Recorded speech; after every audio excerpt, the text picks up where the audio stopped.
Assalamualaikum warahmatullahi wabarakatuh. Perkenalkan, nama saya Ari Arianto.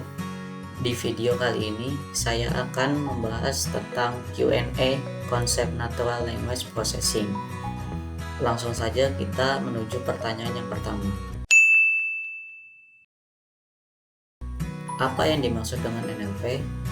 Natural Language Processing atau biasa disingkat dengan NLP adalah penerapan ilmu komputer, khususnya linguistik komputasional, untuk mengkaji interaksi antara komputer dengan bahasa alami manusia. Yang kedua, selain segmentasi teks, apa tantangan pengolahan data atau riset di bidang NLP? Yang pertama, disambiguasi makna kata atau word sense disambiguation.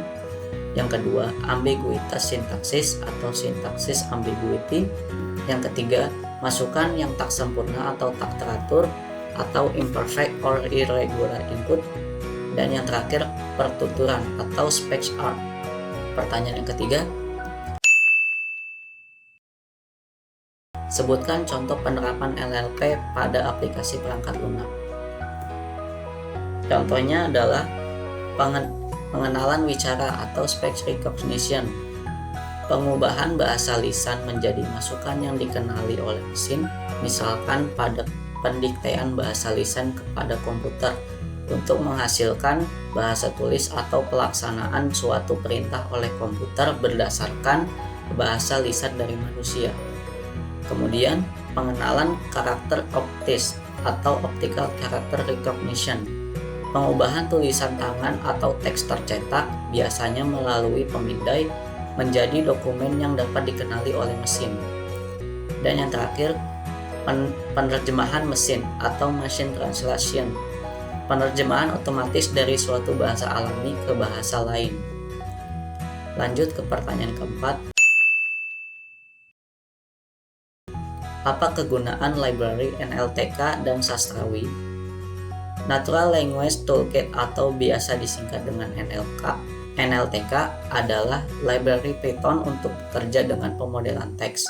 NLTK menyediakan alat yang baik untuk mempersiapkan teks sebelum digunakan pada machine learning atau algoritma deep learning.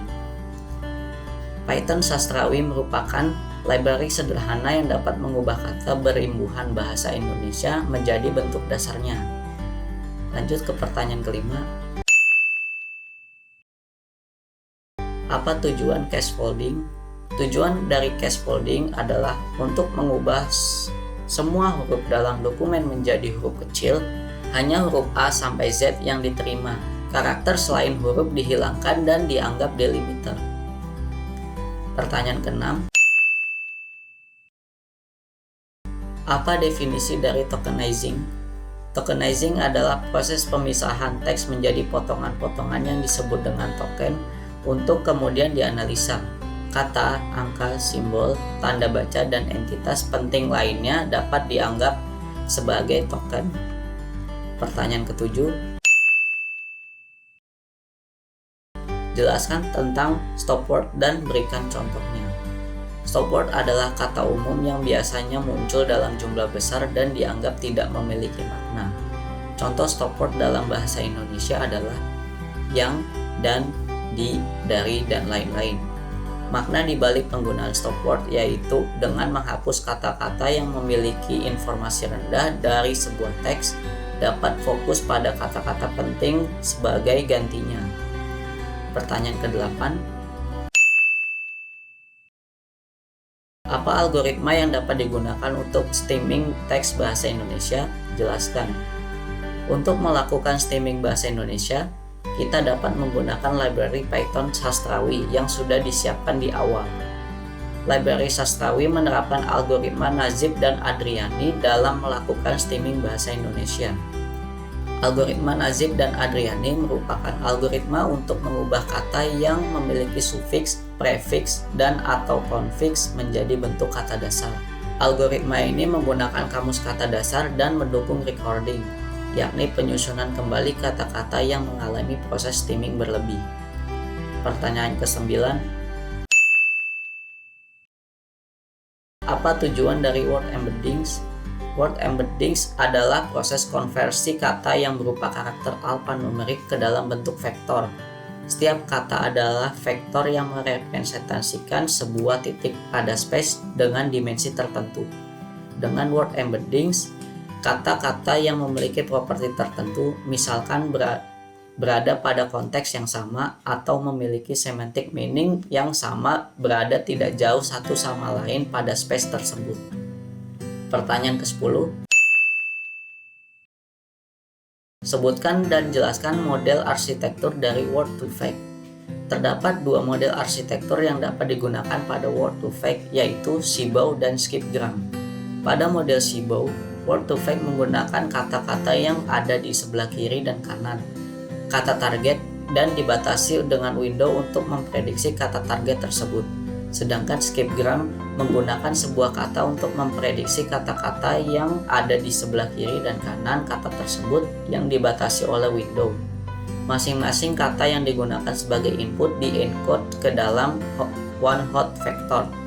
Perbedaan dari kedua model tersebut adalah model prediksi kata. Pertanyaan ke-11. Apa definisi dari bag of words? Bag of words terdiri dari term frequency atau TF, term frequency inverse document frequency atau TF-IDF. Dengan n-grams, bag of words merepresentasikan teks ke dalam sekumpulan kata yang dapat diwakili oleh frekuensi kemunculannya dalam sebuah dokumen. Pertanyaan ke-12. Jelaskan mengenai metode atau algoritma fast text. Metode ini mempelajari representasi kata dengan mempertimbangkan informasi support. Setiap kata direpresentasikan sebagai sekumpulan karakter n-gram. Dengan demikian, dapat membantu menangkap arti kata-kata yang pendek dan memungkinkan embeddings untuk memahami sufiks prefiks dari kata. Pertanyaan ke-13.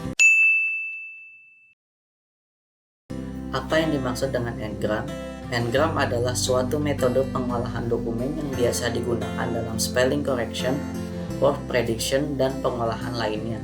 N-gram cukup esensial pada banyak hal di mana kata perlu diartikan dengan lebih tepat, mengingat terkadang ada input yang ambigu maupun gangguan noise. Misalnya pada speech recognition, seringkali pembicaraan terdengar sangat membingungkan dan banyak kata terdengar sangat mirip sehingga sulit dibedakan. Lanjut pertanyaan 14. Jelaskan contoh penerapan n-gram. Teknik prediksi kata berbasis model n-gram dan corpora telah banyak diimplementasikan. Di kardiologi, Next Word Predictor merupakan salah satu aplikasinya. Proses inti dari aplikasi ini dibangun menggunakan bahasa pemrograman R. Sedangkan corpora yang dijadikan basis pelatihan dari model adalah PubMed. Aplikasi ini diharapkan mampu menyarankan kata di bidang kesehatan, terutama kardiologi, saat pengguna mencari artikel yang terkait dalam bidang kesehatan. Pertanyaan ke-15. Jelaskan definisi dari smoothing.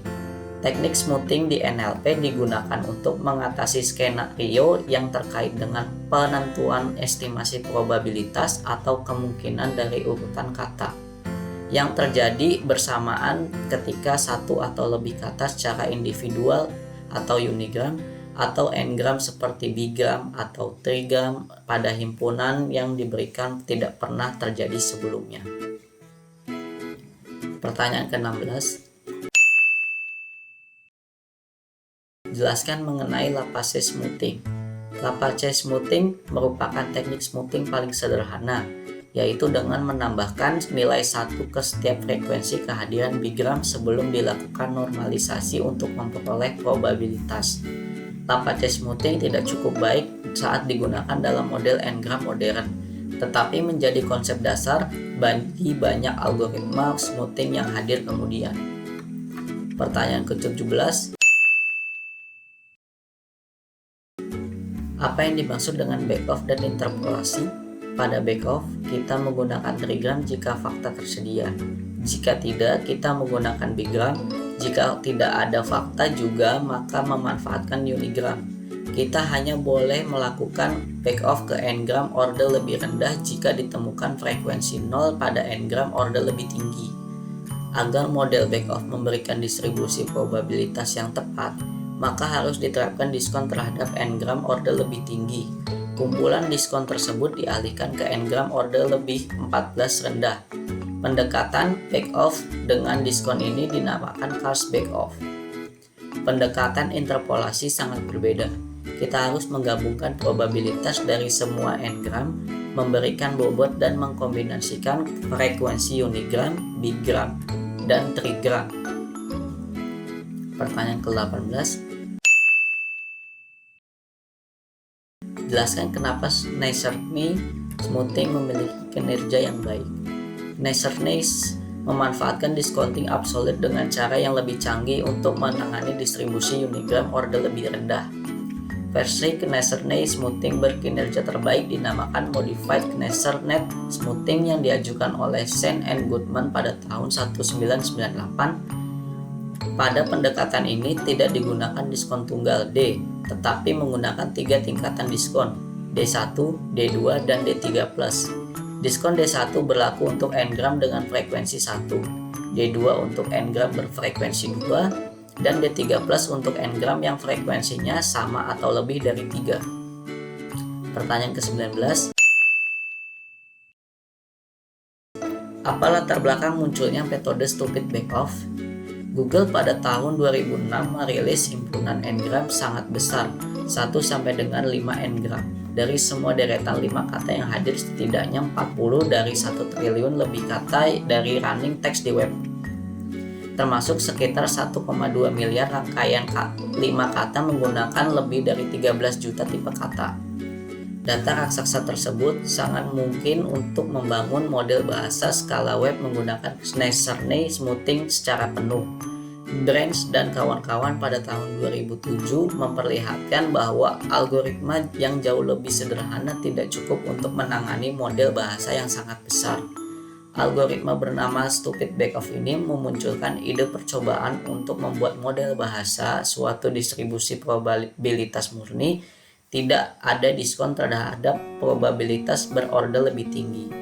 Jika n-gram order lebih tinggi mempunyai frekuensi 0, maka dilakukan backoff ke n-gram berorder lebih rendah, dibobot dengan suatu backoff tetap, tidak tergantung pada konteks.